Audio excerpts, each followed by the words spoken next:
بسم اللہ الرحمن الرحیم۔ السلام علیکم خواتین و حضرات۔ وقت کی گھڑی نہ رکتی ہے اور نہ دوبارہ آتی ہے۔ وقت کا دھارا جب تبدیل ہوتا ہے تو محسوس نہیں ہوتا کہ وقت کا دھارا تبدیل ہو رہا ہے۔ جب وہ تبدیل ہو چکا ہوتا ہے اور ہم اسے تلاش کرنے کی کوشش کریں تو مشکل سے ملتا ہے کہ کیا تھا، کیسا تھا، کیوں تھا۔ لوگ ریسرچ کرتے ہیں اور ریسرچ میں کچھ چیزیں ان کو ٹھیک مل جاتی ہیں، کچھ ٹھیک نہیں ملتی۔ پاکستان میں کچھ لوگ ایسے ماضی میں رہے، اب بھی ہیں، جنہوں نے بڑے کام کیے۔ ان میں ایک کام اورنگی پائلٹ پروجیکٹ کا تھا۔ حمید اختر صاحب ایک شخصیت تھے، انڈیا سول سروس سے وہ فارغ ہوئے تھے، کمیلا مشرقی پاکستان میں رہتے تھے۔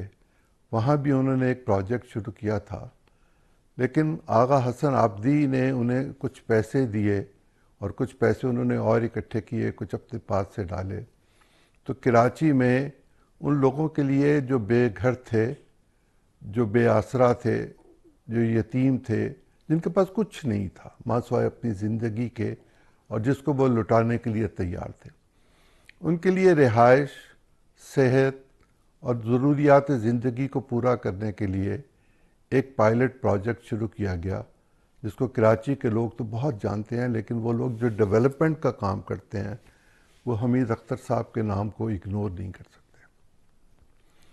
حمید اختر صاحب کی صاحبزادی اتفاق سے مجھے ملی، ڈاکٹر عائشہ خان میری آج کی مہمان ہے۔ باقی گفتگو میں ڈاکٹر عائشہ خان صاحبہ کے ذریعے آپ تک پہنچاؤں گا۔ بہت شکریہ ڈاکٹر صاحبہ۔ السلام علیکم۔ Thank you. وعلیکم السلام۔ یہ فرمائیے، کس چیز نے انسپائر کیا آپ کو کہ آپ والد کے نقش قدم کے ساتھ ساتھ چلنے کی کوشش کریں؟ والد نے کیا، ضرورت نے کیا، تعلیم نے کیا، یا اس زندگی نے کیا جو آپ باہر کی دنیا میں دیکھ کر رہی؟ آئی تھنک والد نے کیا، لیکن اپنے لفظوں سے نہیں، ان کو دیکھ کے۔ میں بچپن سے ہی میں ان کی اولاد میں سب سے چھوٹی ان کی بیٹی ہوں، اینڈ ان کو دیکھ کے مجھے بہت ہمیشہ سے وہ انسپائر کرتے تھے۔ تو میں ان کے ساتھ میٹنگز میں جانا چاہتی تھی، ان کے ساتھ اورنگی پائلٹ پروجیکٹ، میں اس وقت 10 سال کی عمر تھی، اس وقت سے میں نے ان کے ساتھ کیا۔ آپ نے غریب لوگوں کو قریب سے دیکھا، بہت قریب سے۔ آپ نے ان کی محرومیوں کو قریب سے دیکھا۔ آپ کیا کر رہی ہیں آج کل؟ آج کل میں ایک ادارے میں کام کرتی ہوں، ایک NGO میں، جو کچی آبادیز، اربن سلمز میں صحت کے اوپر، خواتین کی کاروبار اور اکنامک انگیجمنٹ کے اوپر کام کرتی ہے، اور اورنگی پائلٹ پروجیکٹ کا ہی ماڈل، جس کی پوری فلسفی یہ ہے کہ لوگوں کو خود اپنے پیروں پہ کھڑا کیا جائے، اور ان کے لیے انفارمیشن، ایکسیس ٹو ریسورسز کے ذریعے ان کو اپنے پیروں پہ کھڑا کیا جائے۔ بنیادی طور پر آپ ایک ڈاکٹر ہیں، جی، مریضوں کو دیکھنے والی، یس، اور پھر آپ نے پبلک ہیلتھ میں بھی تعلیم حاصل کی۔ جی۔ پاکستان کی خواتین کی جو حالت ہے، کیا آپ میرے ساتھ شیئر کریں گی کہ آپ کے کیا مشاہدات ہیں؟ پاکستان کی خواتین کی اور مردوں کی حالت صحت کے حوالے سے اچھی نہیں ہے۔ اگر آپ دیکھیں پرائمری ہیلتھ کیئر میں میل نیوٹریشن ہمارے پاس بہت ہائی ہے، آلموسٹ 40% بچے ہمارے سٹنٹڈ، اور سٹنٹڈ کا مطلب یہ ہے کہ ان کی ہائٹ ان کی عمر کے حساب سے کم رہ گئی ہے، کیونکہ غذائیات صحیح نہیں تھیں۔ صاف پانی صرف 36% گھرانوں کو پاکستان میں میسر ہے۔ ڈائبٹیز اور بلڈ پریشر کی بیماری، جو کہ ایکسرسائز نہیں کرنے سے یا غذائیات صحیح نہیں کھانے سے بڑھتی ہے، وہ بہت زیادہ پریولنٹ ہے. ہر چوتھے انسان کو ڈائبٹیز کی رسک ہے. خواتین کے حوالے سے بہت ساری ڈلیوریز گھر پہ ہوتی ہے، جو کہ پچھلے سالوں میں، پچھلے ڈیکیڈ میں بہتر ہوا ہے، لیکن ابھی بھی کچھ صوبوں میں اگر آپ دیکھیں تو وہ 80% سے کم ہے. کچھ صوبوں نے بہت پروگریس کی ہے، لیکن بلوچستان اور سندھ میں ابھی بھی وہ بہت کمی کے اوپر ہیں. ٹیکے، بچوں کی جو امیونائزیشن ہوتی ہے، ویکسین جس کو کہتے ہیں، ویکسین جس کو کہتے ہیں، وہ ٹیکے 40% سے لے کے بعض جگہوں پہ 80% ہیں، لیکن بہت کم ہیں. تو اس طرح کے صحت کا بہت اثر ہوتا ہے کہ ملک ترقی نہیں کر سکتا، کیونکہ اس کا اکنامکس کے اوپر بہت اثر ہوتا ہے. اس پر میں بعد میں آپ سے بات کرتا ہوں. کتنے % خواتین ہیں پاکستان میں جن کو گھر سے باہر جانے کی اجازت ہے یا کام کرنے کی اجازت ہے؟ آپ کا پاس کوئی مشاہدہ ہے؟ نیشنل ڈیٹا اگر آپ دیکھیں تو ہمارے پاس 2 سورسز آف انفارمیشن ہے. پاکستان ڈیموگرافک ہیلتھ سروے میں اگر آپ دیکھیں تو اس میں رفلی نظر آتا ہے کہ 30% خواتین کو پرمیشن ہے کہ وہ گھر سے باہر جا سکیں، اور اگر آپ 70% خواتین گھر میں قید ہیں یا کسی شیپرون کے ساتھ، کسی جو ان کے ساتھ کوئی جائے، اس کے بغیر وہ گھر سے باہر اپنے محلے میں، بازاروں میں نہیں جا پاتی ہیں. اس کی وجہ کیا ہے آپ کے خیال میں؟ ہمارا معاشرہ، ہمارے معاشرے میں تھوڑا سا، جس کو میں کہتی ہوں مائنڈ سیٹ، جس طرح سے ہم تھوڑا سوچتے ہیں. پھر معاشرے میں یہ بھی ہے کہ سیفٹی نہیں ہے. ٹرانسپورٹ، اکثر جب خواتین پبلک ٹرانسپورٹ میں ٹریول کرتی ہیں تو انہیں ہراسمنٹ کا سامنا کرنا پڑتا ہے.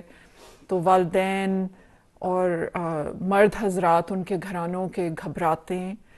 بٹ اس سے زیادہ یہ ساری چیزیں ہیں جو کہ ہم اپنی نیبرنگ کنٹری بنگلہ دیش سے، انڈیا سے سیکھ سکتے ہیں، جہاں پہ خواتین کی موبلٹی بہتر ہے. اب تو سعودی عرب میں انہوں نے کمپلسری کر دیا کہ ہر جگہ پر خواتین کام کریں گی، ان کا ایک کوٹا مقرر کر دیا، اور اگر وہ موجود نہ ہوں تو کام نہیں ہو سکتا. ہم کیوں نہیں ایسا کچھ کر سکتے یا نہیں کر سکے؟ ضرور کر سکتے ہیں، ضرور کر سکتے ہیں، اینڈ آئی تھنک کرنا چاہیے. کیسے ہوگا؟ سمپل چیزیں.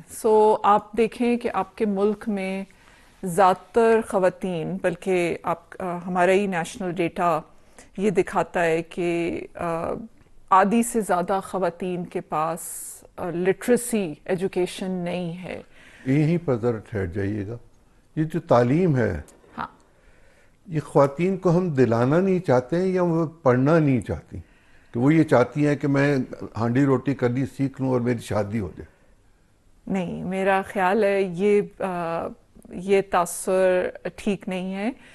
آئی تھنک والدین بھی چاہتے ہیں اور لڑکیاں اور خواتین بھی چاہتی ہیں، لیکن حالات، غربت میں حالات کچھ ایسے ہو جاتے ہیں کہ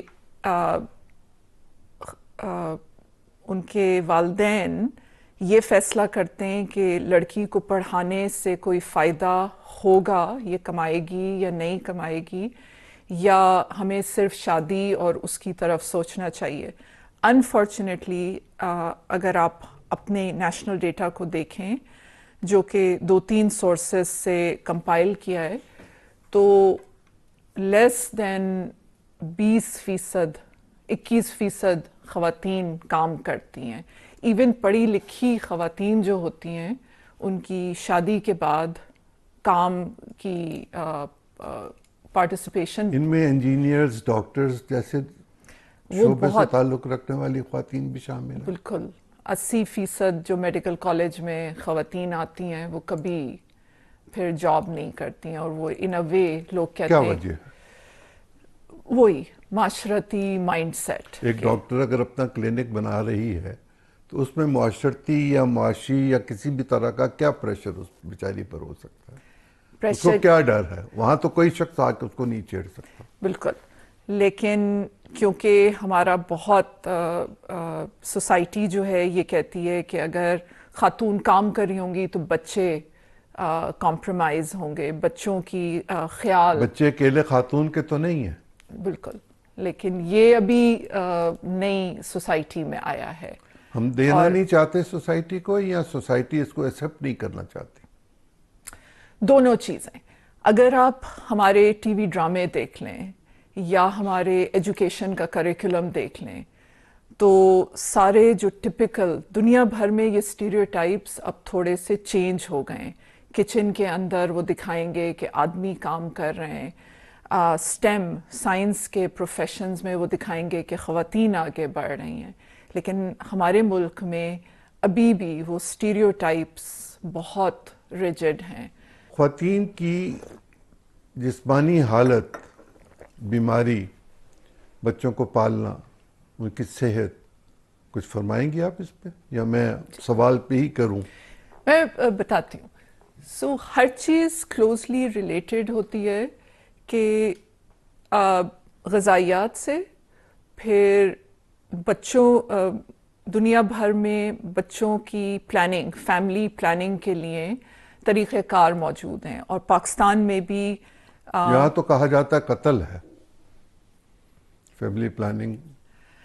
وہ قتل کے مترادف بھی لوگ کہتے ہیں. لیکن اگر ہم جیسے کمیونٹیز میں کام کرتے ہیں اور بہت لوگوں سے بات چیت کا موقع ملتا ہے، اربن میں زیادہ، رورل میں کم، لیکن بڑا صاف طریقے سے نظر آتا ہے کہ لوگوں کو اگر آپ سمجھائیں تو ان کو سمجھ آتا ہے کہ ہمیں فیملی پلاننگ کی ضرورت ہے. مسئلہ یہ ہے کہ اکثر سپلائیز موجود نہیں ہوتی ہیں، یا لوگوں کو پتہ نہیں ہوتا ہے کپلز کو کہ کہاں سے جا کے لینا ہے، یا کچھ ایسی رکاوٹیں ہیں کہ شادی کے بعد فوراً ایکسپیکٹیشن ہوتی ہے کہ پہلے سال میں بیٹا پیدا ہو جائے. ہمارے ہاں یہ جو مائنڈ سیٹ ہے، میں فیملی پلاننگ پہ دوبارہ آؤں گا آپ کے پاس. یہ جو ہمارے ہاں مائنڈ سیٹ ہے کہ بیٹا ہو، کیا بیٹا ہونے سے کوئی بہت بڑا مارکا ہو جاتا ہے، کوئی کام ہو جاتا ہے، کوئی کیا یہ فلسفی ہے؟ آپ تو لوگوں میں ملتی جلتی رہتی ہیں، کام کر رہی ہیں، یہ کیا سوچ ہے اور کیوں ہے؟ یہ میرا خیال ہے ایک سوشل انشورنس کی سوچ ہے. سوسائٹی کیونکہ بہت میل سینٹرڈ ہے تو کپلز یہ سمجھتے ہیں کہ بیٹا ہوگا تو جب ہم ضعیف ہوں گے اور ہمیں کمانے کی اور پیسوں کی ضرورت ہوگی تو بیٹے ہماری سوشل سیفٹی ہوگی. دھیان تو بہو نے کرنا ہوگا، اور بہو تو بیٹی نہیں ہوگی، بہو تو بہو ہوگی. بالکل. بیٹی وہ بن سکتی ہے رویوں کی وجہ سے، لیکن بیٹے نے اس میں کیا کمال کرنا ہے؟ بس یہ ہے. اور میں نے تو یہ دیکھا کہ بیٹی جو ہے وہ والدین کی زیادہ فکر کرتی ہے. جی بالکل، آپ نے بالکل صحیح کہا. بیٹی رحمت کی طرح ہوتی ہے، دعا مانگ کے لی جاتی ہے. بالکل. یہ جو خواتین کی بیماریوں میں بیماریاں ہیں اور ان کو ڈاکٹر کے پاس نہ لے کے جانا، یہ بھی معاشی اور معاشرتی رویہ ہے. کہ ہم اس طرح تو بیمار ہونا ہے اور اس کی صحت کی اگر پرواہ نہ بھی کی جائے تو کوئی بات نہیں. لیکن یہ جو سوچ ہے، اس سوچ کو تو ریاست نے بھی ٹھیک کرنا ہے نا. تو ریاست اپنی ذمہ داریاں کہاں پوری کر رہی ہے؟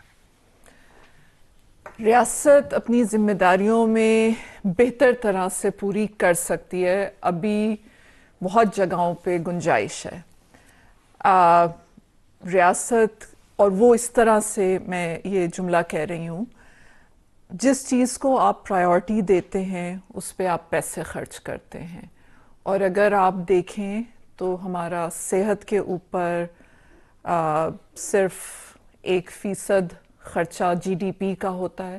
کتنے پرسنٹ؟ 1% آف GDP اور دوسری جگہوں پہ کتنے پیسے خرچ کرتے ہیں؟ اور WHO جو کہ صحت کا ادارہ ہے، عالمی ادارہ ہے، عالمی ادارہ ہے، وہ کہتا ہے کہ کم سے کم 5%، یعنی ہم 4% کم استعمال ہم کرتے 4% کم ہیں، اوکے، اور ایجوکیشن پہ ہم 2% سے کم خرچ کرتے ہیں، اور زیادہ تر وہ سیلریز میں. اور وہاں کیا کہا جاتا ہے اقوام generally متحدہ کے معاہدات کے مطابق کہ کتنے پرسنٹ 5% جنرلی. تو 10% میں سے ہم 3% استعمال کرتے ہیں اور اس میں سے زیادہ تنخواہوں پہ چل رہا ہے. زیادہ تر تنخواہوں پہ. اوکے. اور پھر وہی والی بات ہے کہ جب پرائیورٹی نہیں ہوتی ہے تو پھر آپ اس چیز کو مانیٹر صحیح طرح نہیں کر رہے ہوتے ہو، اینڈ وہ پورا ایک سائیکل شروع ہو جاتا ہے. خواتین میں کام کرنے کا رجحان کیا موجود ہے کہ میں کوئی بڑا کام کر سکوں، یا ایک عام گھر کی بچی جو ہے وہ سلائی لکھائی پڑھائی یا میکسیمم کسی اسکول میں ٹیچر بننے تک کی رہنا چاہتی ہے، یا اب آگے نکلنا شروع ہو گئی؟ ویسے تو پاکستان میں جرنیل بھی ہو گئیں، پائلٹ بھی ہو گئیں، یس، اور پہاڑیاں بھی جی، پہاڑی بھی چڑھ لی. پہاڑی بھی چڑھ لی. جی بالکل. آئی تھنک خواتین میں بہت پوٹینشیل ہے ہمارے لوگوں میں. مطلب میں بار بار خواتین کا تو میں ڈیفینیٹلی ہے پوٹینشیل، ہمارے آدمیوں میں بھی بہت پوٹینشیل ہے. حالات تھوڑے کھلنے کی ضرورت ہے. کیسے ہوگا؟ تعلیم. سب سے پہلے ہم اپنے کریکولم کو دیکھیں کہ کیا ہمارا کریکولم 21ویں صدی جو کہ نالج اکانومی، AI آ گئی ہے، نالج ہے، ہم اس کو دیکھیں کہ کیا واقعی ہمارا کریکولم اس کے مطابق ہے یا نہیں ہے. دوسری چیز تعلیم اور تربیت. تعلیم کے اوپر صرف گریڈز لینے کا فوکس تھوڑا سا شفٹ ہونے کی ضرورت ہے. تربیت، کیونکہ معاشرے بنتے ہیں تربیت سے. معاشرے بنتے ہیں جب آپ کو انسپائر کر رہے ہوں ایسے لوگ جنہوں نے بڑے بڑے کام کیے ہوں. تو معاشرے اس سے نہیں بنتے ہیں کہ کون امیر ہے اور وہ کتنی جلدی امیر ہوا ہے، لیکن اس طرح کے رول ماڈلز ہمارے زیادہ پروموٹ کیے جا رہے ہیں. تو ایک تو یہ بات ہے.